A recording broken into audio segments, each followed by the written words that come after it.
आज का संदेश जो कि 2025 का आखिरी संडे है और सवेरे भी मैंने आखिरी संडे के बारे में बात किया। आज शाम भी मैं कुछ ऐसी बातें आपके सामने रखना चाहता हूं कि 2025 के दरमियान हम लोग बहुत बार निराशा हो गए होंगे, लेकिन प्रभु वचन दे रहा है। वो वचन ये है कि याकूब ने अपने बेटे यूसुफ को देखकर कहा, मुझे आशा नहीं थी कि मैं तुझे देखूंगा, क्योंकि तेरा कपड़ा मेरे पास था, लहूलुहान कि तुझे मारकर जानवर ने खा गया। मुझे आशा नहीं थी, पर मेरा परमेश्वर ने मुझ पर दया किया और मैं फिर से तुझे देखने पाया। हालेलुया। इस इंस्पिरेशन को लेकर मैं आपसे कहना चाहता हूं, 2025 में आपकी जितनी भी निराशा थी वो आने वाला साल आशा में बदल जाएगा, क्योंकि हमारा परमेश्वर आशा को पूरा करने वाला परमेश्वर है। वो हमें निराश नहीं करने वाला है। बोलो हालेलुया। इस संदेश को लेकर हम लोग आगे बढ़ते हैं और मेरा संदेश का शीर्षक है होप इन गॉड। परमेश्वर पर आशा रखो। मनुष्य के ऊपर अगर आशा रखोगे तो तुम्हारी आशा टूट जाएगी, क्योंकि मनुष्य तुम्हें संभाल नहीं सकता। इंसान को देखोगे तो तुम्हें ठोकर लगेगा, लेकिन आप परमेश्वर पर आशा रखो और परमेश्वर ठीक समय में सब कुछ करता है। उसके अपनी काम करने का तरीका अलग है। मनुष्य बहुत घाईगर्दी करता है, लेकिन खुदावन के हाथ में जब आप काम दे दोगे, वो नियुक्त समय में सब कुछ ठीक करता है। होप इन गॉड, प्रभु पर आशा रखो। यह साल हमारे सामने बिल्कुल ऐसे गुजर के गया जैसे कल का दिन जा रहा है। अभी ऐसा लगता है कि अभी तो हम लोग ने न्यू ईयर सर्विस मनाए थे और इतना जल्दी आ गया new year service. Actually time तो ऐसे चल रहा है जैसा चलना चाहिए। आपको लगता है कि टाइम भाग रहा है? टाइम नहीं भाग रहा है पर हमारा जो शेड्यूल है वो ऐसा हो गया है। वचन ऐसी पूर्ति हो रही है, भविष्यवाणी ऐसी पूरी हो रही है, ऐसा लगता है कल का दिन बीत गया। इतना करीब हम लोग आ चुके हैं। आज मैं आपको आशा के बारे में बात करना चाहता हूं। 2025 में हमको 52 संडे मिला था, 52 संडे मिला था। कितना संडे आपने अटेंड किया और कितना संडे आप दंडी मारे वो आपको मालूम है। 52 संडे में मैं एक वादा कर सकता हूं, अगर मैं यहां नहीं था तो मैं कहीं मीटिंग में था, लेकिन मैं संडे दंडी नहीं मारा। प्रभु का काम में मैं लगा रहा पूरा 52 संडे। उसके बाद कन्वेंशन वो डेट वो तो छोड़ ही दो, लेकिन ये 52 संडे मैं प्रभु के साथ में वादा करता हूं। जहां भी मैं था, मैं प्रभु की सेवा में था और मैं प्रभु के कार्यों में बना हुआ था। What ever you have gone through this year, don't lose hope.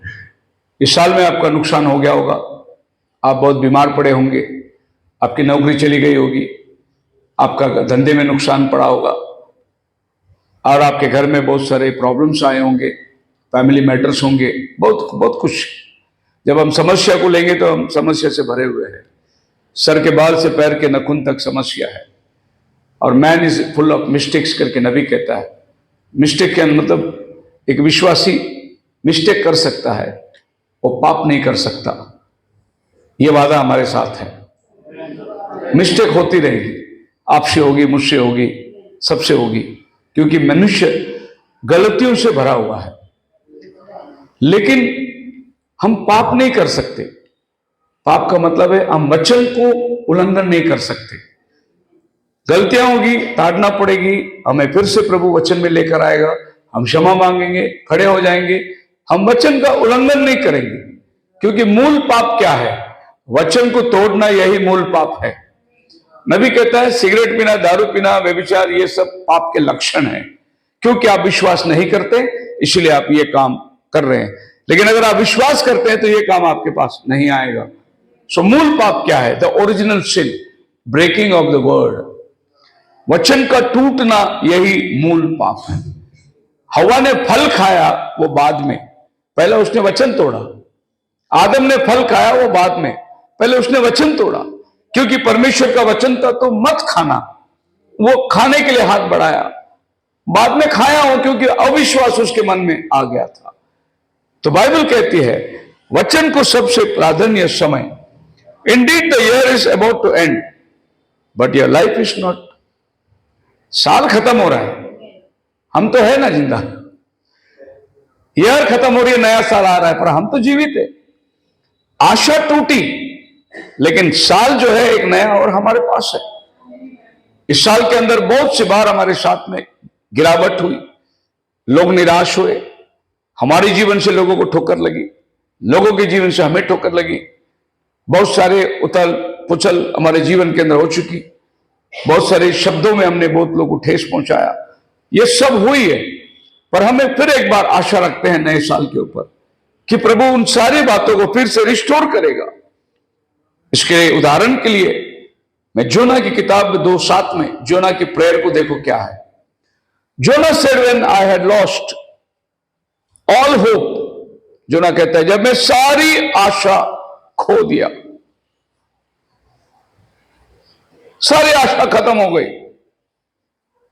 अब आप समझ सकते हैं कि वो मछली के पेट में रह के बोल रहा है, जब मेरी सारी आशा खत्म हो गई, मुझे उठाकर पानी में फेंक दिया गया, एक मछली ने मुझे निगल लिया। That was in the belly fish. He must have thought that he would die there, but the Lord spoke to the fish and it vomited Jonah into the dry land. जोना सोचा कि अब तो मेरा अंत है। जब उसको उठा के फेंक दिया गया, उसने बोला मुझे फेंको, सब ठीक हो जाएगा। तो जब उससे फेंकने की तैयारी, चिट्ठी भी उसके नाम निकली, तो जोना को यह बात कदाचित नहीं मालूम था कि प्रभु ने उसके लिए एक रास्ता बनाया है। पर जोना के लिए तो उसका लाइफ खत्म हो गया था। पानी में फेंका तो कौन बचने वाला है, लेकिन पानी के अंदर परमेश्वर ने उसके लिए एक उपाय किया था, एक प्रबंध किया था। ऐसे 2025 में बहुत सी बार जोना के जैसा हमारे लाइफ में बात आई होगी, लेकिन प्रभु ने हमारे लिए इंतजाम करके रखा था। प्रभु ने फिर से हमें उठाया, क्योंकि प्रभु जो काम हमें दिया वो हमसे ही करवाएगा, वो किसी और से नहीं कराएगा। आपको जो जिम्मेदारी प्रभु दिया है आपसे ही करवाएगा। इसके बावजूद कि आपकी परिस्थिति क्या है, वो ठान लिया, उसका वचन जो है वो हाँ और आमीन के साथ है। So whatever problem seems to have swallowed you this year will vomit you in the name of Jesus. जिस समस्या योना के साथ था, मछली के पेट पे, मछली उसको निगल गया। 2025 में आपका बहुत सारी समस्या आपको निगल गई होगी, लेकिन 2026 में वही समस्या आपको उल्टी करके बाहर फेंक देगी, यानी आप बाहर निकल जाएंगे। बोलो हालेलुया। इसी को आशा कहते हैं। This is hope. बहुत से लोग की आशा टूट जाती है, निराश हो जाते हैं। प्रॉब्लम आया तो ना जाने उसके जीवन में आप क्या करें, चले या ना चले। परिस्थिति गंभीर है, आर्थिक समस्या हमारे जीवन के अंदर आके खड़ी हुई, एक वक्त का खाने के मोहताज हो गए। एक समय ऐसा है कि हमारे पास में इलाज के लिए दवा नहीं, पानी, पैसा नहीं, घर में परिवार, बच्चे और कलीसिया के अंदर भी अनेक समस्या। ऐसा लगता है कि प्रभु ये क्या है, क्या मैं ही मिला हूं क्या? मैं भी कभी कभी इतना अपसेट हो जाता हूं। ऐसा लगता है कि क्यों पास्टर बना, अपना किधर नौकरी करके अपना दशवान देके कोई चर्च में विश्वासी बन के बैठता तो थोड़ी शांति रहती। लेकिन यहां इतने लोगों का ताना सुनना है, इतने लोगों की बदनामी सुनना है, इतने लोग बड़े बुले बोल रहे। आपको मालूम है अभी तो यूट्यूब में भी मेरे को कुत्ता, सुअर, व्यूअर सब बोल रहा है। किसके लिए बोल रहा है? अगर मैं दुनियादारी होता तो मेरे को बोलता हो? नहीं, मैं प्रभु की सेवा कर रहा हूं, इसीलिए मुझे बोल रहा है वो। अब ये सब सुनने के बाद मेरे को इतने फोन आए, पास्टर उससे बात मत करो, वो आदमी बेकार है, वो ऐसा है, आप उसको बोलो मत। देखो आपका हम सुन नहीं पा रहे पास्टर जी। मुझे पाकिस्तान से फोन आया, कई पास्टर लोग इकट्ठे, बोले पास्टर जी ऐसा, अगर वो पाकिस्तान में होता ना उसको हम उठा के ले आते यहाँ पर, उसकी इतनी पिटाई करते हम लोग यहाँ पर पाकिस्तान के। मैं बोला नहीं, हम नहीं उठाएंगे, हम तो उसको वचन से सिखाएंगे उसको। बोला हालेलुया। सो अभी बहुत बिजी शेड्यूल था, अब वापस हम लोग वो पोटली खोल देंगे, क्योंकि जब तक वो इस बात को कबूल ना करे हम उसको छोड़ने वाले नहीं हैं। उसको वचन डालते रहेंगे। अभी मैंने उसको बोला था तेरे सुनने वाले बपतिस्मा की लाइन में खड़े कर देंगे, तो अभी अंदाज लगाओ 30 बपतिस्मा हो चुकी है, 31 तारीख को और 30 बपतिस्मा होने वाली है। गुजरात से आ रहे 60 हो गया, 60 और 70 और 70 140, 140 और 60 200 बपतिस्मा रेडी हो गया। हालेलुया। पर मैंने उसको 1000 बोला था। मैंने बोला 1000 लोगों को लाइन में खड़ा कर दूंगा यीशु मसीह के नाम में बपतिस्मा दिला के। आप मेरे साथ है? It's a great challenge. Hallelujah. ये चैलेंज को एक्सेप्ट करना है। तो जो समस्या ने 2025 में आपको निगल लिया होगा, वो ही समस्या ये 2026 में आपको उल्टी कर देगी। उल्टी कर देगी इन द सेंस, जैसा मछली ने बोला तू मेरे पेट में नहीं चाहिए, उसको उलट कर दिया, वैसे समस्या आपको बाहर फेंक देगी। हालेलुया। वो मछली के पेट में जाना ही योना के लिए एक समस्या था।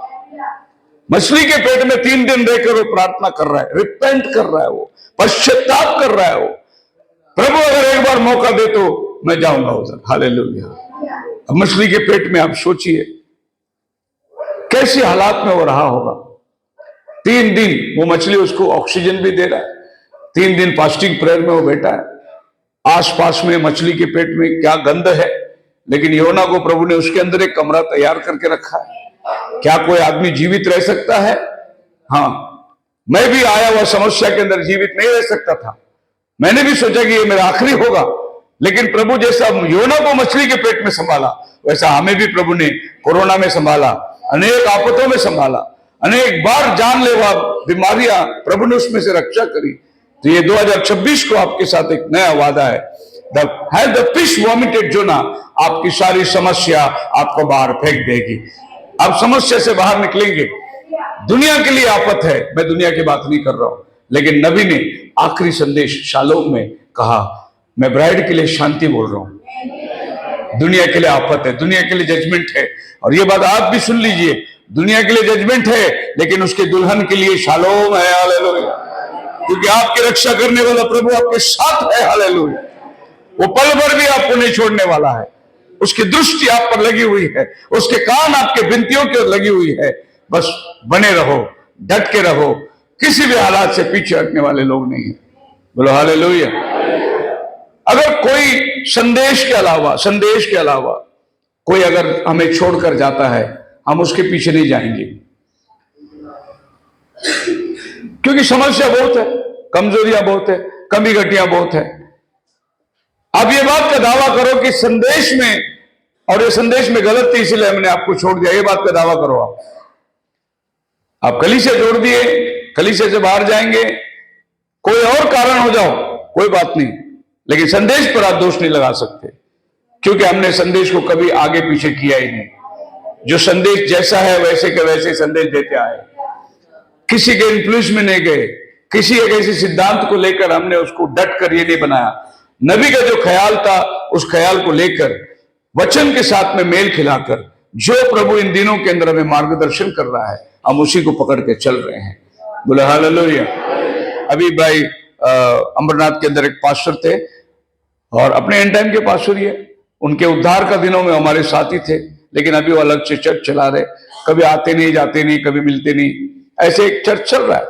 तो हमारे भाई यूपी के ब्रदर आए थे यहाँ पर, सो उन्होंने उसकी पहचान अच्छी थी, उन्होंने उससे बात किया, बोला कि पाशु जी मैं आपको एक सजेशन देता हूं, मैं यूपी में सेवा कर रहा हूं इतने वर्ष से, लेकिन आज प्रभु ने मेरे को एक मार्गदर्शक दिया, और मैं पाशु शेखर के साथ में मुलाकात किया, और मेरे लिए बहुत सारे रास्ते खुल गए। और उसने उसको सजेशन दिया कि आज की तारीख में प्रभु जिधर काम कर रहा है उस मिनिस्ट्री के साथ तुम हो जाओ तो तुम्हारा भला होगा। हौद में जितने लोग बैठे उधर जाके कुछ फायदा नहीं है। हौद बोलने से वही हौद बना के, खड्डा बना के बैठे हुए, एंड टाइम की बात है। लेकिन आज जहां प्रभु काम कर रहा है, जहां प्रभु सुसमाचार को लेके जा रहा है, जहां आत्माएं आ रही है, जहां बपतिस्मा हो रहा है, जहां प्रभु का राज्य की बढ़ोतरी हो रही है, उनके साथ हो लो। तो वो बंदे ने मुझे फोन किया, बोला पास्टर जी मैं आना चाहता हूं। और पिछले दिनों में हमने एक मीटिंग रखे, वो पास्टर जी आए और सबके सामने उन्होंने गवाही दिया कि मैं पास्टर के साथ बहुत पुराना था, लेकिन मैंने कुछ कारण में छोड़ दिया, अभी मैं वापस प्रभु के साथ में, भाई के साथ रिस्टोर हो रहा हूं, क्योंकि इधर प्रभु का काम दिखाई दे रहा है। तो ये रिस्टोरेशन का टाइम है। प्रभु जितने भी बिखरे हुए लोग हैं उनको एकत्रित कर रहा है, चाहे वो संस्था में हो, चाहे मैसेज के अंदर हो, प्रभु हमको एकत्रित कर रहा है, एक यूनिटी में प्रभु लेके आ रहा है। क्योंकि जब रैप्चर के पहले ब्राइड का यूनिटी होना बहुत जरूरी है। यूनिटी ही बताएगा कि प्रभु का आना बहुत निकट है। हालेलुया। Have faith in God. It's not too late for you to experience a turnout. God can give you an 11th hour miracle. अब मत सोचो कि ये बस सब कुछ अंत हो गया। प्रभु 11वीं घड़ी में काम करने वाला परमेश्वर है। दिन के घंटे में 12 घंटे होते हैं और प्रभु 11वां घड़ी में आके काम करता है, ताकि अगला घड़ी जो आपके जीवन के अंदर भलाई को देखोगे आप। 11th आवर, इसका मतलब यह है कि जब सब दरवाजा बंद होता है, सब प्रभु दरवाजा खोलता है। बोलो हालेलुया। जब हर जगह से आपको ना जवाब आएगा और जब आप हताश हो जाओगे, तब प्रभु अपना मार्ग को खोलता है। और नबी ने इस पर एक संदेश ही प्रचार किया, डेस्परेशन, हताश हो जाना। और इस मैसेज के अंदर नबी कहता है कि एक आदमी डेस्परेट कब होता है। समझो डेस्परेशन का मीनिंग क्या करूं। आपके हाथ में ऐसा कुछ ना हो और समस्या आके खड़ी हो गई और आप हताश हो जाएंगे, अब मैं करूं क्या। तो उसके लिए एक एग्जाम्पल है। समझो आपके घर में आग लग गई, तो आप क्या करोगे? अपनी पूरी कोशिश करोगे, पहले उसको बुझाने की कोशिश करोगे, पानी डालोगे, रेत लेके आके डालोगे, बाकी उसको बुझाने के सारे प्रयास करोगे। लास्ट में आप क्या करोगे?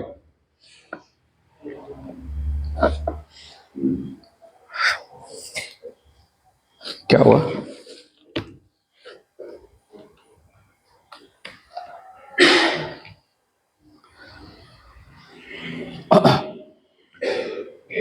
आप फायर ब्रिगेड को फोन करोगे आग बुझाने के लिए। आपको लगेगा मैं करूं क्या। आप एक डेस्परेशन कंडीशन में आ जाओगे, तब प्रभु अपना हाथ को बढ़ाता है। इस डेस्परेशन कंडीशन के अंदर नबी एक बहुत अच्छा उदाहरण को लेता है, और वो उदाहरण एलीशा का। जब वो औरत जो है अपने बच्चे को खाट पर लिटा दी, जो मर गया, वायदा किया था नबी ने, और वो जा रही है एलीशा के पास में, और माफ करना, एलिया के पास में। उस दरमियान वो अपना छड़ी देता है। वो बोला मुझे छड़ी नहीं चाहिए, मुझे प्रॉफिट चाहिए, एलिया मुझे सीन में चाहिए। अब वो औरत को एलिया पूछता है कि मैं तेरी बात किससे करूं। उसके घर में जाकर एलिया टिकता है। यह खुदा का जन है। उसने अपने पति से कहा, उस औरत ने अपने पति से कहा कि हम इसके लिए कमरा बनाएंगे और इसके लिए हम लोग एक टेबल, एक मेज रखेंगे, ताकि वो जब भी यहां से गुजरे हमारे घर में वो विश्राम कर सके। ऐसा उसने पति से उसने मांग करी, और उसने एलिया के लिए एक रूम तैयार किया, ऊपरी कोठरी। प्रॉफिट को ठहराने के लिए एक जगह बनाया उसने। बाद में वो लड़की उसके घर में संतान का उत्पन्न हुआ, और संतान एक दिन कड़ी धूप में अपने पिताजी के साथ खेत में था, सनस्ट्रोक हो गया, वो मर गया। अब जब वो मर गया तो उसने अपने पति को भी कुछ डिस्टर्ब नहीं करी। वो बच्चे को लेकर उसी खाट में लिटा है जो अपने खुदा के बंदे के लिए बनाया था, और उसने अपने नौकरों से कहा काटी बांध, मुझे खुदा के बंदे के पास जाना है। पति पूछता है आज का नया चांद है, क्या कोई त्योहार है, किस लिए जाना चाहती है? उसने अपने पति को बताया नहीं कि बेटा मर गया। वो चली गई। जब वो जा रहा है तो वहां से एलिया कहता है कि जा, ये छड़ी लग गया। बोले नहीं, मुझे एलिया चाहिए। जब एलिया ने बोला कि ये मुझे लगता है एलीशा की बात हो रही है, एलीशा की बात हो रही है, क्योंकि एलिया का नौकर नहीं था, एलीशा की नौकर था। तो वो नौकर को बोलता है जाके पूछ उसको कि खुदा ने मुझे बताया नहीं है बात, ये औरत क्यों आ रही है मेरे पास। क्योंकि राजा भी परेशान था। कमरे में जो बात होती थी वो एलिया को मालूम होता, एलीशा को मालूम होता, तो ये बताता कौन है। तो ये औरत के जीवन में क्या घटना हुई वो एलीशा को मालूम। वो चल रहा है, परेशान है वो, और बाइबल कहता है खुदा ने उसको रिवील नहीं किया था, और जब उसको रिवील हुआ तो वो उसके घर चला गया, उस बच्चे के ऊपर लेटा, हाथ से हाथ, मुंह से मुंह, आंख से आंख मिलाकर बच्चा ने 7 बार छींका और वो जीवित हो गया, और वो बच्चा उसने अपने मां के हाथ में दे दिया। मसीह में मेरे प्रिय लोगों, कहना मैं ये चाहता हूं, नबी इस तरीके से उसको वर्णन करता है। जब बच्चा मर गया तो औरत डेस्परेशन में चली गई, करूं क्या अभी। खुदा का वायदा था ये, खुदा के बंदे ने कहा था, इसीलिए तो ये बालक हमें मिला। तो वो डेस्परेशन में आ गए कि अब मैं करूं क्या। तो वो बच्ची को उसने खाट पे लिटाई और वो आगे बढ़ के चली गई। जब खुदा का बंदा ने उसको देखा, वो डेस्परेशन में आ गया, अभी मैं क्या करूं, ये औरत मेरे पास क्यों आ रही है, मुझे क्यों नहीं प्रभु ने बताया। जब खुदा का बंदा डेस्परेशन हो गया तो खुदा सीन में आ गया। तो नबी यही बता रहा है, जब आप हताश हो जाओगे तो खुदा सीन में आता है। सो खुदा को सीन में लाने के लिए आप हताश होना बहुत जरूरी है। आप जब तक गिड़गिड़ाओगे नहीं तब तक आसमान नहीं खुलेगा। जब तक आप प्रभु के सामने रखे हुए मन्नत को मानने के लिए एलिया की प्रार्थना गिड़गिड़ा कर प्रार्थना करें, मेह न बरसे मेह नहीं बरसा, गिड़गिड़ा कर प्रार्थना करना। जब तक आप परमेश्वर के अंदर अपने मिन्नतों को इस तरीके से नहीं रखेंगे, प्रभु जवाब नहीं देता है। क्योंकि हम लोग को आदत पड़ गई है बिस्तर पे लेटे लेटे, प्रभु बहुत थक गया हूं, अभी मैं सो रहा हूं, कल का दिन तू मुझे दे दे, मैं तेरी सेवा करना चाहता हूं। बड़े घाय घाय में और चलते चलते एक पास्टर ने बोली कि मैं प्रार्थना नहीं करता हूं, मैं बस चलते फिरते प्रार्थना कर लेता हूं। लेकिन आप प्रभु के सम्मुख में बैठकर जब तक गिड़गिड़ाओगे नहीं, प्रभु की मनसा को आप नहीं जान सकते कि प्रभु चाहता क्या है। Have faith in God, your hopes and expectation, your plans and so on don't come through this year, don't lose hope. आपकी जितनी आशाएं थी, इस साल में मैं ये करना था नहीं हुआ, मैंने वो करना था नहीं हुआ, मैंने ये काम को सोचा था नहीं हुआ, कोई बात नहीं, पर आशा टूटना नहीं चाहिए। आपका आशा प्रभु के ऊपर बनाए रखे। प्रभु आपका आशा को पूरा करने वाला परमेश्वर। Trust God in the new year will be better. Don't join those who terminated their lives in the year because of depression. उनके साथ मत हो जाओ जो निराश होकर, हताश होकर छोड़ दिए प्रभु के मार्ग को, पर उनके साथ हो जाओ जो लोग पकड़े हुए हैं, जो लोग धरे हुए हैं। If you do, you will miss the great thing that God intended for you. अगर तुम अपने जीवन के अंदर हार मान लोगे तो तुम जो खुदा तुम्हारे साथ करने वाला बड़ा काम से तुम वंचित हो जाओगे। यिर्मयाह 29:11 में लिखा है, I know your thoughts that I think toward you, says the Lord, thoughts of peace and not of evil. मैं तुम्हारा फ्यूचर जानता हूं, मैं तुम्हारे लिए शांति का मार्ग तैयार किया, मैं तुम्हारे लिए जो विचार किया वो तेरा भविष्य का विचार है, and to give you future and a hope. Hallelujah. पहला कुरिन्थियों 13 अध्याय का आखिरी वचन देखिए क्या कहती है, विश्वास, आशा, प्रेम स्थायी है, उसमें प्रेम सबसे ऊंचा है। तो ये तीन चीज के बारे में पौलुस कहता है। क्या है? फेथ, होप, विश्वास, हाँ, प्रेम, ये तीनों स्थायी है जी, पर इन सब में से बड़ा प्रेम है। विश्वास, आशा, प्रेम तीनों स्थायी है, तीनों तीन पिलर है। लेकिन इसमें से पौल बोलता है इसमें लगे रहो, चैरिटी में बने रहो। एक्चुअली इंग्लिश बाइबल जो केजेवी बाइबल है वो लव करके नहीं बोलता, वो चैरिटी करके बोलता है। चैरिटी का मतलब क्या है? जो आप लोगों को सहायता करते हो, लोगों को मदद करते हो, लोगों को अपना समझते हो, लोगों का दुख बांटते हो, इसको चैरिटी बोलते हैं। चैरिटी, चैरिटेबल ट्रस्ट, हॉस्पिटल चला रहे हो, स्कूल चला रहे हो, ये सब जो भी है, लोगों के लिए जो सुविधा के काम कर रहे हैं उसको चैरिटी बोलते हैं। तो हमारा इंग्लिश बाइबल लव शब्द को नहीं इस्तेमाल करता है, चैरिटी शब्द को इस्तेमाल करता है। पर हमारा हिंदी बाइबल जो है वो प्रेम को इस्तेमाल करता है, प्रेम। अब प्रेम सभी चीज के लिए हिंदी बाइबल में यही भाषा आता है, प्रेम। परमेश्वर का प्रेम भी हमारे लिए प्रेम ही आता है, पति पत्नी का प्रेम भी हमारे लिए प्रेम ही आता है, भाई बहन का प्रेम भी प्रेम ही आता है। लेकिन इंग्लिश बाइबल के अंदर इस चैप्टर के अंदर 1 कोरिन्थियों 30 में जहां भी लव है उधर सब चैरिटी करके लिखा है। और चैरिटी सबसे प्राधान्य है। मतलब यह है, विश्वासी जीवन के अंदर अगर चैरिटी ना हो तो फिर आपका जीवन अलूफ, अकेलापन, एक आदमी, आपका जीवन जो है, मतलब आपका जो कटोरा है, अगर वो भरा हुआ है, माफ करना, अगर वो भरा हुआ है वो कुछ काम का नहीं है। अगर ये ओवरफ्लो होता है वो काम का है। इसके लिए बाइबल बोलता है मेरा कटोरा उमड़ रहा है। डेविड प्रार्थना करते ना, मेरा कटोरा, तो मेरा कटोरा भरा हुआ है तो सिर्फ मेरे लिए, अगर वो उमड़ेगा तो उससे दूसरे को फायदा होगा। मेरा कटोरा उमड़ रहा है, मैं यहोवा के घर में सदा वास करता रहूंगा। तो ये तीनों भी प्राधान्य है, लेकिन इसमें एक के ऊपर एक डिपेंड है। सो ये चेन है, इसमें से अगर एक भी लिंक टूट जाएगा तो आपका विश्वास बना नहीं रहेगा। पहला आपको विश्वास करना है, विश्वास आशा पे निर्भर है।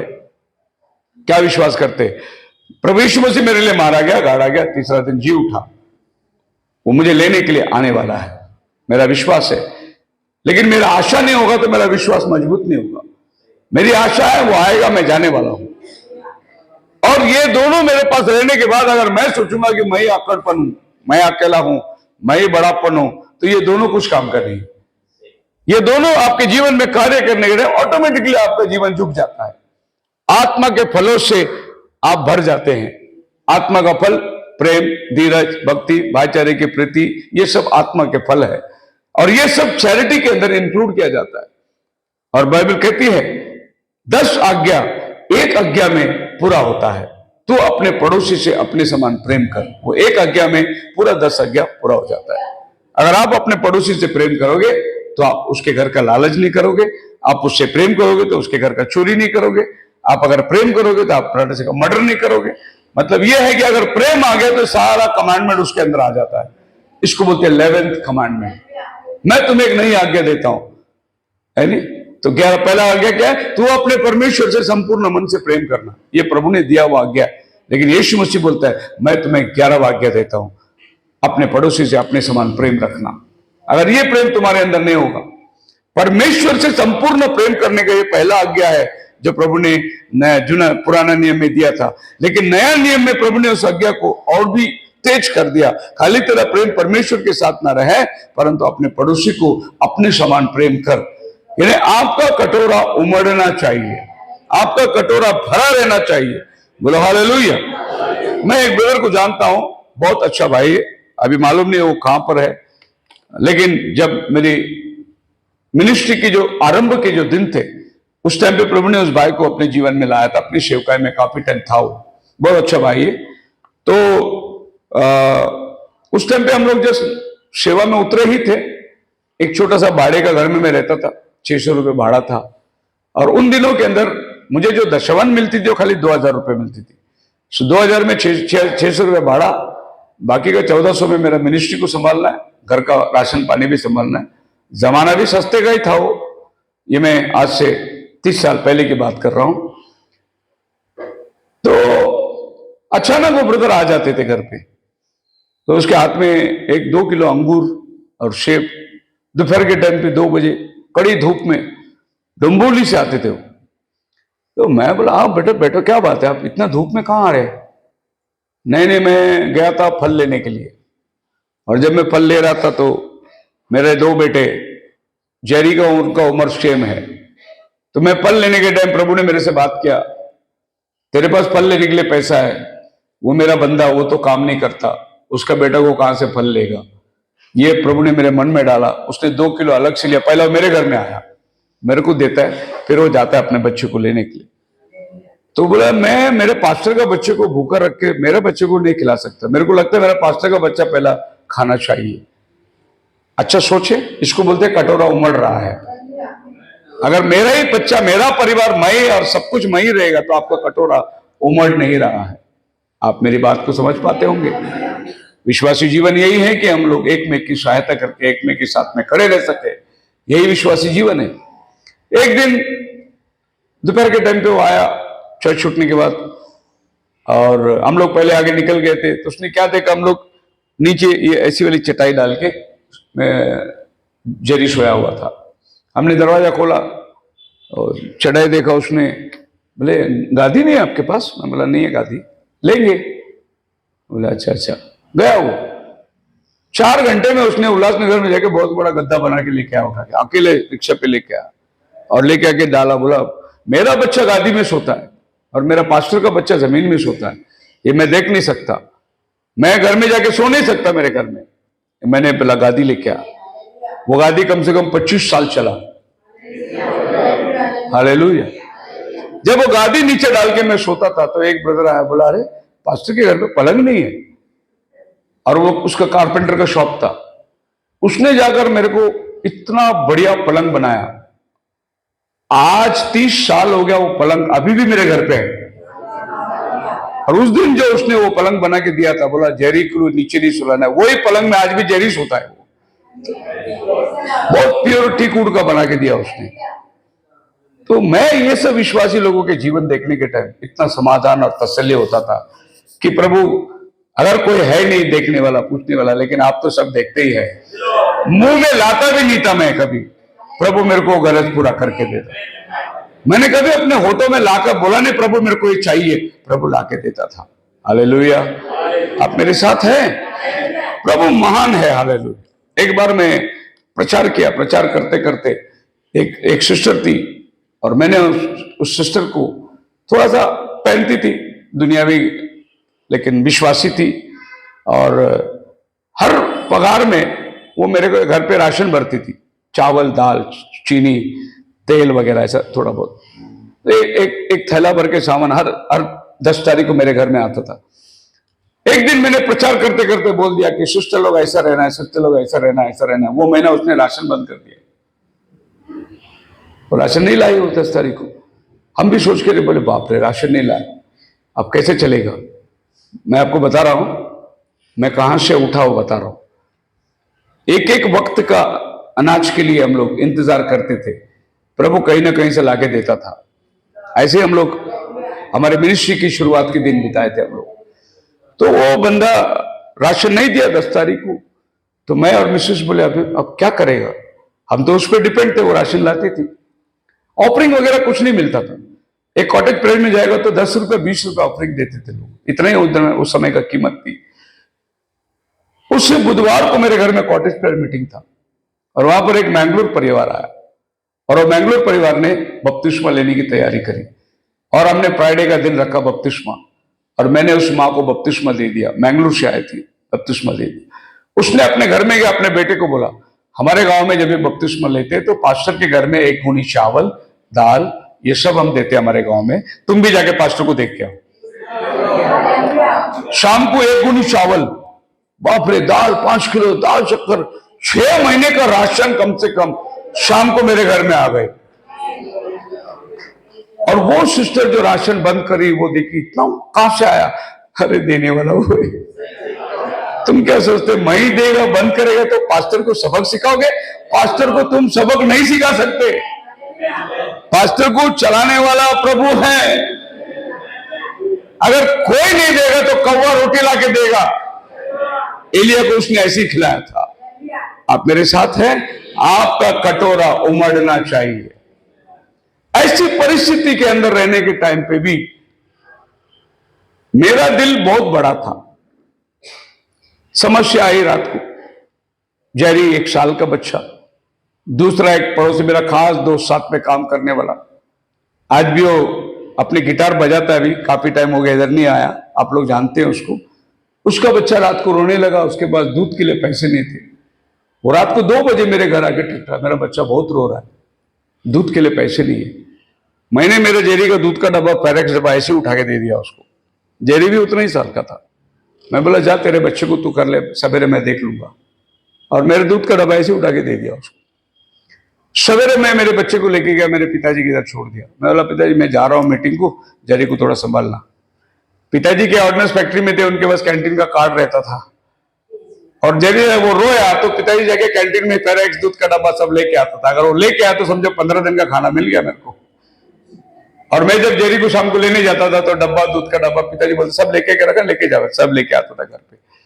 गरज मेरी वो थी जो मेरा प्रभु के सामने रखता था, मैं प्रभु मेरा इंतजाम करता था। बोलो हालेलुया। वो दिन हम याद करते हैं कि वो दिन और आज का दिन प्रभु ने कितना बढ़ाया, हमें आशा टूटने नहीं दिया उसने। और ऐसे दिन भी हमने देखे जिस दिन रात को कुछ नहीं कर पे, हम सिर्फ चावल उबाल के उसके पानी पी के सोए। चावल दोपहर को खा लिया, पानी थी, वो पानी हम लोग रात को गर्म करके पी के सो गए। वो दिन और आज का दिन मतलब कितना भी कठिन परिस्थिति से आप गुजरो ब्रदर, प्रभु के ऊपर आशा मत छोड़ो, वो तुम्हें कभी नहीं छोड़ने वाला परमेश्वर। माता के गर्भ से ही उसने हमें चुना है। पर ये छोटी मोटी तकलीफ परेशानियां ये सब हमें खुदा से कैसे दूर कर सकती है? हमारी आशा अभी तक नहीं टूटी, बल्कि हमारी आशा बढ़ते गए बढ़ते गए बढ़ते गए, और आज परमेश्वर ने इस स्तर पर लेकर आया कि हम जब पीछे मुड़ के देखते हैं तो हमारी काबिलियत नहीं है, उससे बढ़कर खुदा ने हमारे सेवा को ऊपर उठाया है और प्रभु ने अच्छे अच्छे विश्वासियों को दिया है। बोलो हालेलुया। वो दिन तो इंतजार करनी पड़ती थी, आज इंतजार के बगैर उससे पहले प्रभु आकर अपना हाथ को बढ़ा देता है। हर कोई काम को परमेश्वर समय पर नियुक्ति, क्योंकि हमारा परमेश्वर 11वीं घड़ी पर काम करने वाला परमेश्वर है। वो आपकी आशा कभी टूटे, ऐसा लगेगा कि कुछ नहीं है, लेकिन नहीं, वो वायदा किया है, तेरा भविष्य के लिए मैंने प्लान बना के रखा है, तेरा आशा तेरी शांति के लिए मैंने पहले से प्लान बना के रखा है। बोलो हालेलुया। तो जो 2025 में आपके साथ खड़ा होगा, 2026 आपके लिए आशा का ये लास्ट संडे है। ये लास्ट संडे को मैं आपको याद दिला रहा हूं कि आने वाला संडे हम 2026 में मिलेंगे। हालेलुया। एक नया वर्ष में मिलेंगे हम लोग। हमारी आशा भी नहीं, हमारी उम्मीद भी नहीं, हमारा जीवन भी एक नया जीवन में, क्योंकि जैसा वर्ष बदलते जाता है, 25 खत्म हुई, हम नहीं खत्म हुए, हम तो बने हैं, हमारा परमेश्वर भी बना हुआ है। साल जाएगी जाते रहेगी, अगला साल फिर ये दिन आएगा, हैप्पी न्यू ईयर बोलेंगे, अगला साल फिर ये दिन आएगा, हैप्पी न्यू ईयर बोलेंगे। एक बार हम लोग 31 नाइट को मीटिंग रखे थे, गुजरात से लोग आए थे, और गुजरात से लोग, मैंने सबको रात को टेस्टमनी का टाइम दिया था, और टेस्टमनी से गुजरात के भाई आके टेस्टमनी, बहुत बढ़िया टेस्टमनी दिया, प्रभु का धन्यवाद हो। हम लोग बॉम्बे आए, और वो कौन सा साल था मुझे याद नहीं, लेकिन मैं आज का साल को बोलता हम लोग 2025 में आए और 2026 में वापस जा रहे हैं। अच्छा लगा सुनने के लिए। शामी को आए थे, रात को 12 बजे के बाद वो बोलते हम लोग दूसरा साल में जा रहे हैं, गए साल में हम लोग आए थे इधर। साल बीतेगी, आशा नहीं टूटेगी, आशा बना रहेगा। बोलो hallelujah. Our hope is lost. Ezekiel 37 में इज़राइल कहता है हम सूखी हुई हड्डी के समान बिखरे हुए हैं, परमेश्वर ने हमें छोड़ दिया है। और दरार में एजिकल को नबी बोलते क्या दिखाई दे रहा है? हड्डी। बोले इज़राइल है, मेरी प्रजा सूखी हुई हड्डी है। देखिए वो क्या बोलते, then he said unto me, son of man, these bones are whole house of Israel। ये जो हड्डी पड़ी है ये पूर्व इज़राइल के घराने हैं। Behold they say, वो कहते हैं, खुदावन बोलता है our bones are dried। Israel कहता है हमारी हड्डी सूखी हुई है, and our hope is lost, और हमारा आशा टूट गई है। We are cut off of the parts, हम अपने हिस्सों से कट गए, बट गए। ये वो समय था जब गुलामी के अंदर से इज़राइल गुजर रही थी, चारों तरफ राजाओं का उपद्रव उन पर आया, देश छोड़ना पड़ा, नबूकदनेस्सर के द्वारा उनको अपना प्रॉमिस लैंड छोड़ना पड़ा, और वो बिखर गए पराये देश के अंदर, वो गुलामी के रूप में जी रहे हैं, मार खा रहे हैं। ऐसे टाइम पे खुदावन एजिकल को उठाता है, बोलते देख इज़राइल क्या कह रही है। इज़राइल कह रही है हमारी आशा टूट गई। बोलो हालेलुया। खुदावन एजिकल को बोलता है ऐसा हो सकता है, ये हड्डी जिएगी? बोले प्रभु मैं क्या जानता, आप ही जानते, बात कर। हालेलुया। जब एजिकल ने बात किया, सारे हड्डी जुड़ गई, sir sir sir sir sir sir ऐसे हवा हवा, एक एक हड्डी अपने अपने बॉडी को जाके जुड़ गई। फिर बोला बात कर, उसके ऊपर नसें चढ़ गए, बात कर, उसके ऊपर चमड़े आ गए, बात कर, अभी उसके अंदर सांस डाल दे, और वो सब जीवित सेना बन के खड़े हो गए। कहने का मतलब ये, खुदावन कहता है भले तुम हड्डी की तरह टूट गए, सूख गए, तो भी आशा मत तोड़ो, मैं आशा देने वाला परमेश्वर है। प्रभु ने उनको फिर से उठा के खड़ा कर दिया। बोलो हालेलुया। वही एजिकल का खुदा आज हमारे साथ है, वही परमेश्वर जिसने जोना को निकाला आज हमारे साथ है। हम अपनी आशा उसके ऊपर कभी नहीं टूटेंगे, चाहे नौबत कुछ भी हो जाए, मछली के पेट में जाना पड़े तो भी हम लोग पश्चाताप करके दोबारा प्रभु के पास मांगेंगे, और प्रभु हमें फिर से निकालकर अपनी सेवा के अंदर खड़ा कर देगा। इस साल में आपका जो भी नुकसान हो गया प्रभु भर के देने वाला है। इज़राइल ने सोचा हमारी आशा टूट गई, हम काटे गए, हम अलग किए गए, लेकिन खुदावन ने नहीं सोचा ऐसा। आप सोचे होंगे कि गए साल मेरा कुछ काम नहीं हुआ, मैं हताश हो गया, आपकी सोच रहेगी। खुदावन ने आपके बारे में ऐसा नहीं सोचा। खुदावन बोला अगर तेरी आशा मुझ पर है, मैं तेरी आशा टूटने नहीं दूंगा। वे फिर से सूखी हुई हड्डी में जान डालने वाला हूं। आज ऐसे सूखी हुई हड्डी यहां बहुत बैठी होगी, बहुत सारे बीमारों से शिकार होंगे, ऐसी सूखी हुई निराश हो गया, हताश हो गया, लेकिन खुदावन आज वायदा करता है तेरा निराशा में मैं आशा को लेके आने वाला परमेश्वर। हालेलुया। एक घटना ऐसी हुई थी, लूक की 7वां अध्याय के अंदर हम पढ़ सकते हैं। एक आरती लेके जा रहे थे, जवान लड़का मर गया था, उसकी मां रो रो के परेशान हो रही थी। उस समय में चेलों ने यीशु मसीह को बोला, एक ही लड़का था उसका, वो भी मर गया, बेचारी बेसहारा हो गया। वो प्रभु रुक गया वहां पर, ही हैड कंपैशन, उसको दया आया उस औरत पर, उसने आरती को रोका। आरती को रोकने के बाद वहां के दृश्य ऐसा नबी समझाता है कि सदुसी फरीसी भी थे उधर। उन्होंने देखा अगर ये नाजरी है और ये मुर्दा को छुआ तो ये नाजरीपन खत्म हो गया इसका, जैसे ये मुर्दे को छुएंगे हम इसको पकड़ लेंगे। वो लोग तैयार थे पकड़ने के लिए। एक बाजू मैयत आरती है, दुख है, एक बाजू आशा है, उम्मीद है, इसके बीचों बीच दो कुछ लोग पकड़ने के लिए, गलती के लिए बैठे हुए हैं। यीशु मसीह जाकर उस मुर्दे को हाथ लगाया, मुर्दा जिंदा हो गया। यीशु हाथ लगाने को गया, ये लोग पकड़ने के लिए तैयार थे, लेकिन जैसा मुर्दा को छुआ, मुर्दा खड़ा हो गया, ये पीछे हट गए। अभी तक जितने नाजरी आए थे वो बनाए हुए नाजरी थे, अभी जो नाजरी आया वो असली नाजरी आया। नाजरी मुर्दे को छुआ था, शुद्ध होता है। वो जख्मी आदमी जो मरा हुआ तो मालूम है जरीको के रास्ते पर फेंक दिया गया था, वहां से एक याजक गया, वो नहीं छुआ उसको, क्योंकि अगर वो छुआ और वो मरा हुआ रहेगा तो वो अशुद्ध हो जाएगा। वहां से एक लेवी गया, नहीं छुआ उसको, लेकिन वहां से एक सामरी गया, उसको व्यवस्था नहीं था, उसको नहीं मालूम था कि मुर्दों को छूगा तो अशुद्ध होगा। उसके मन में सिर्फ दया थी और उसके मन में आशा थी कि मैं इसकी मदद करूंगा तो ये वापस रिवाय हो सकता है। वो अच्छा सामरी कौन था? प्रभु यीशु मसीह था। वो जख्मी कौन था? आप और हम थे। शैतान ने हमें लूट कर फेंक दिया था, आशा नहीं थी जरीको का रास्ते में जाने वाले, लेकिन प्रभु यीशु मसीह ने हमें देखा और हमारे पास आया, हमें उठाया, हमारी मरहम पट्टी करी, उसने हमें दाखरस पिलाया, रेवलेशन ने दाखरस, उसने हमें तेल लगाया, पवित्र आत्मा का अभिषेक है, और उसने लाकर हमें एक हॉस्पिटल में रखा। वो हॉस्पिटल हमारा चर्च है। हालेलुया। और प्रभु ने बोला मैं आऊंगा 2 दिन के बाद। वो 2 दिन 2000 साल है, प्रभु आने वाला है। जहां आपको रखा है अगर आप वहां रहोगे, बाकी का बिल भी वो भरने का वायदा किया है। मैं 2 दिन के बाद आकर उसका पूरा बिल भर दूंगा। हालेलुया। आप समझते हैं अच्छा समरी कौन है? वो प्रभु यीशु मसीह। और वो कौन है जरीको वाला चोर? आप और हम जो लुटेरे थे, लूट गए थे, बर्बाद हो गए थे, जख्मी हो गए थे, प्रभु ने हमको उठाकर लाया। क्या ये बात सच है आपके जीवन के अंदर? हमारी आशा टूटने नहीं दिया उसने। एक और उदाहरण को बोलकर हम लोग खत्म करेंगे। नवमी के जीवन को देखते हैं, अद्भुत जीवन है। और नवमी क्या कहती है? रूत का पहला अध्याय 11 से लेकर 13 तक पढ़ेंगे।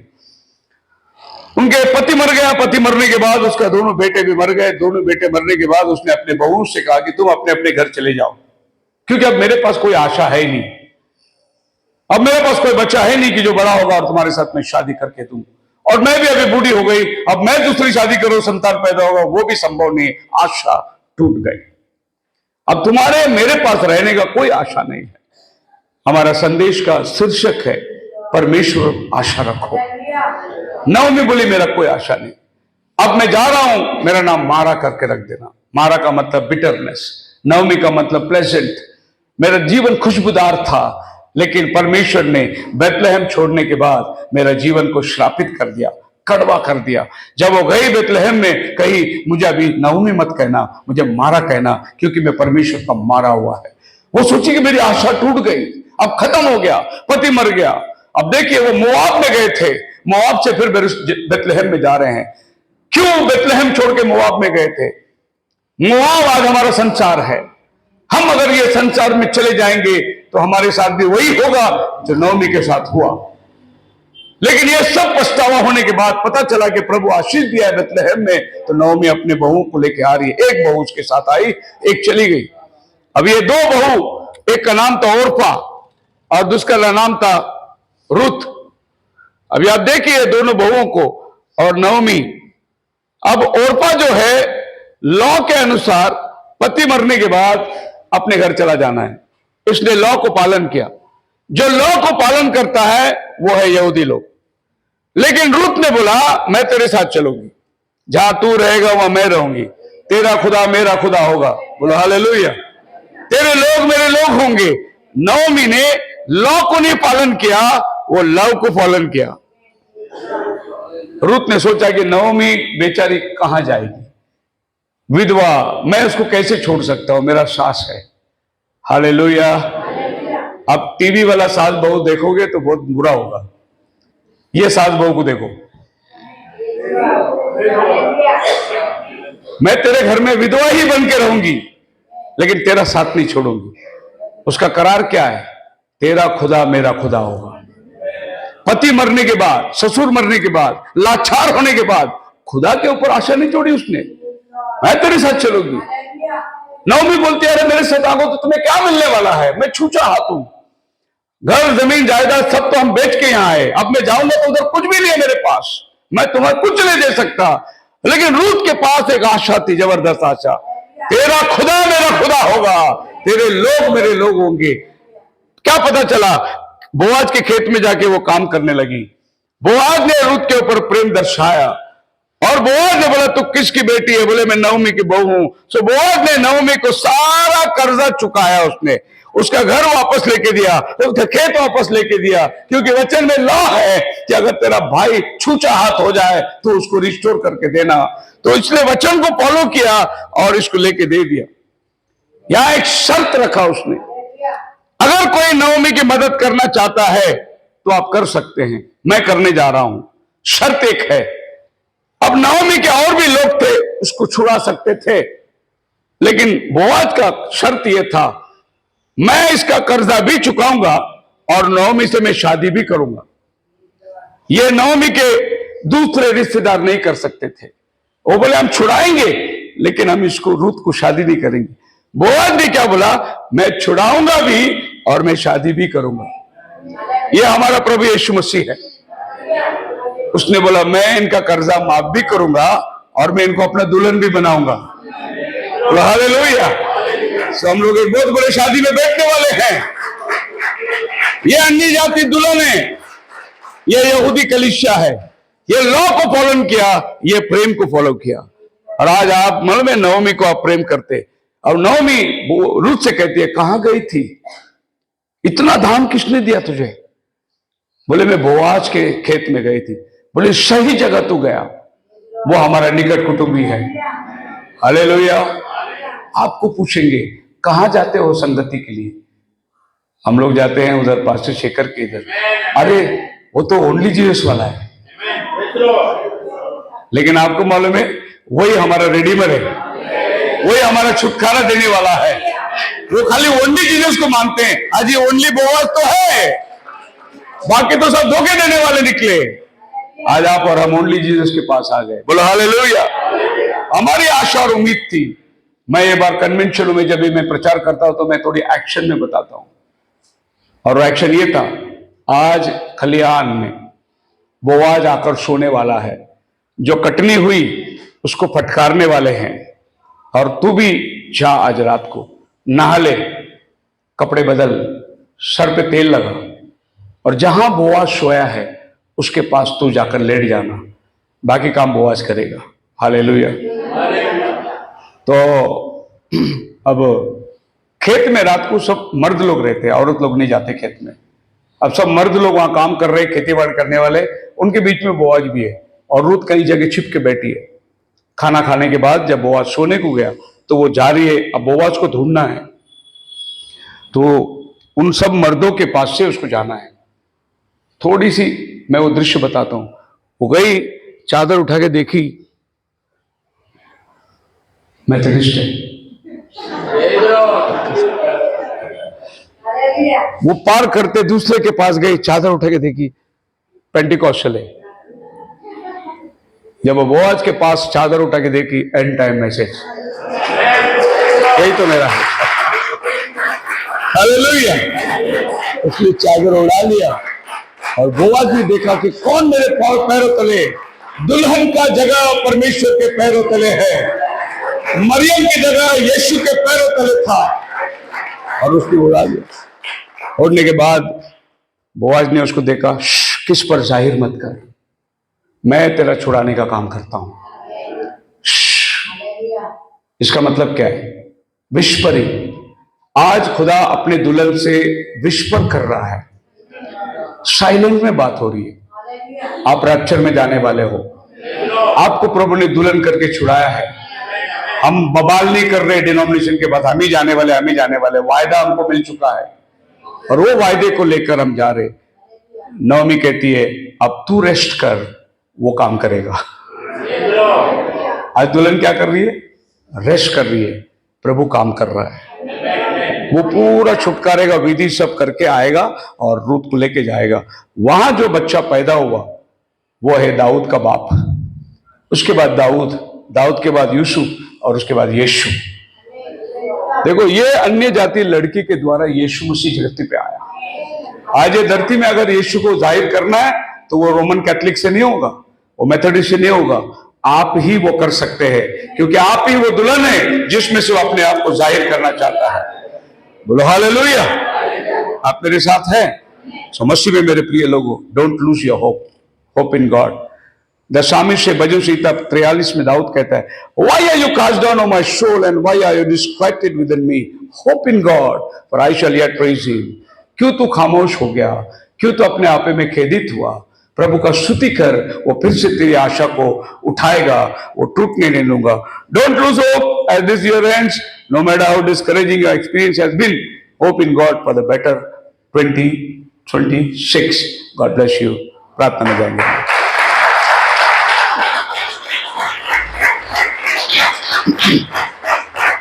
खड़े हो जाएंगे आज।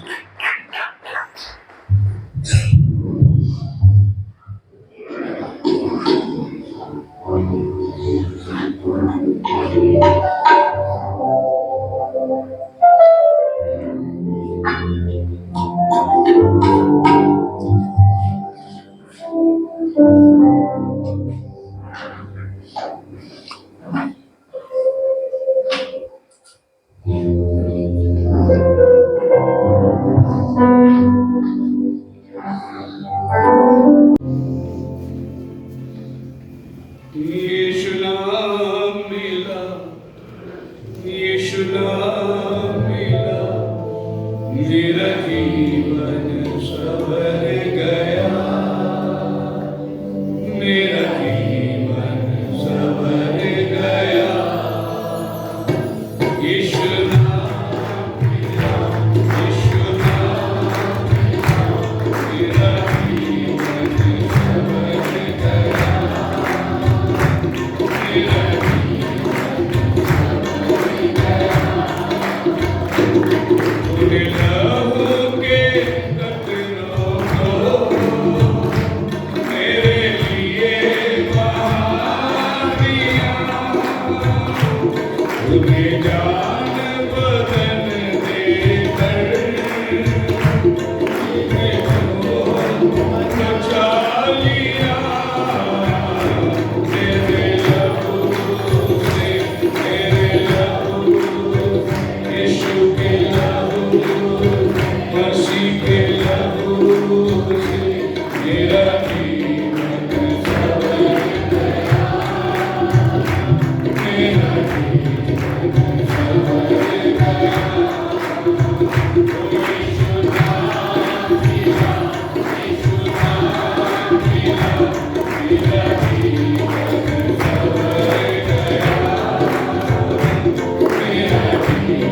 इस साल के लिए हम प्रभु को धन्यवाद देते हैं।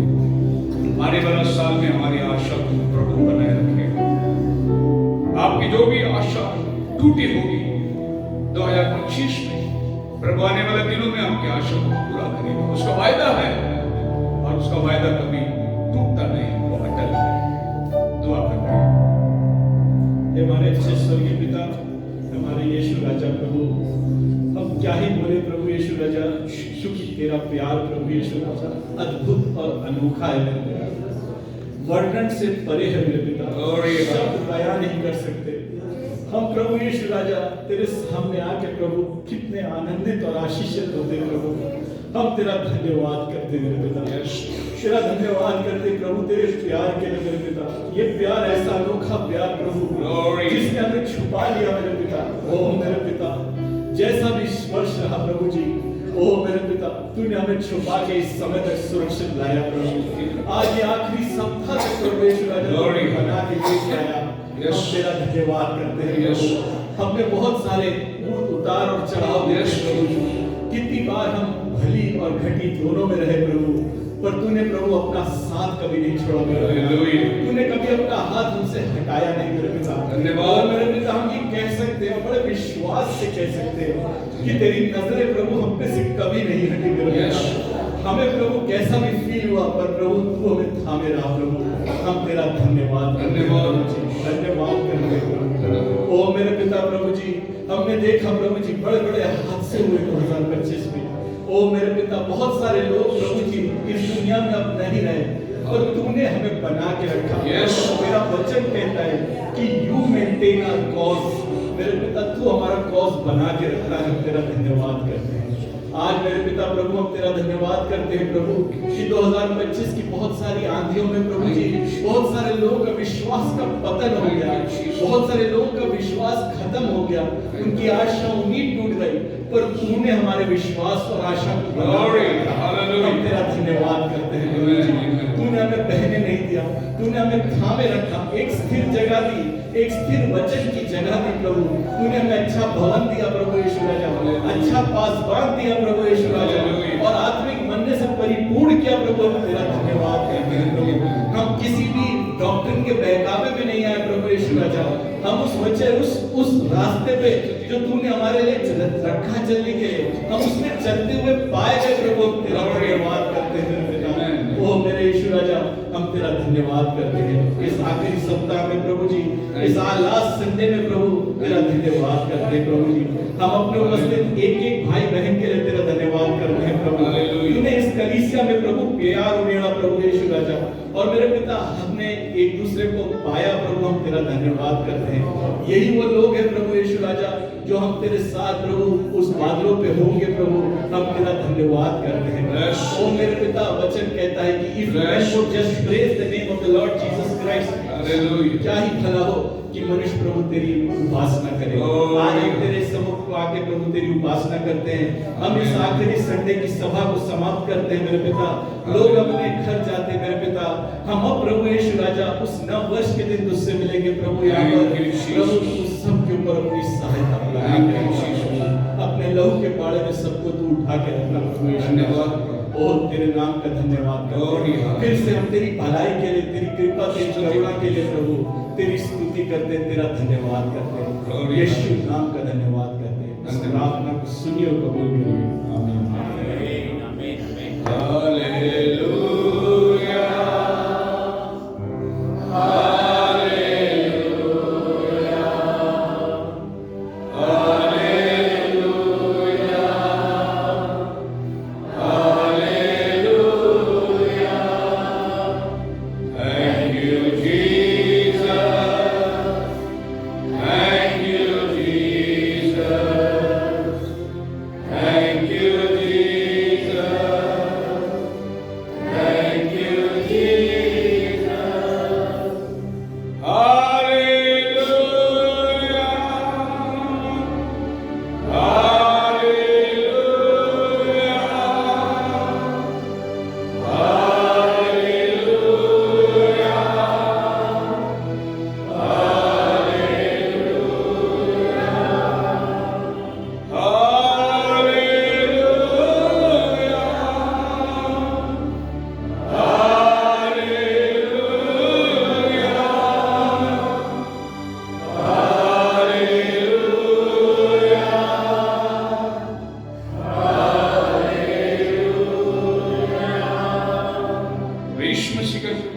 शांति समाधान पवित्र आत्मा की सेवा अब से लेकर उसके आने तक सबके साथ बनी रहकर मिलकर करेंगे। 2025 मुबारक हो। 2026 में मुलाकात करेंगे।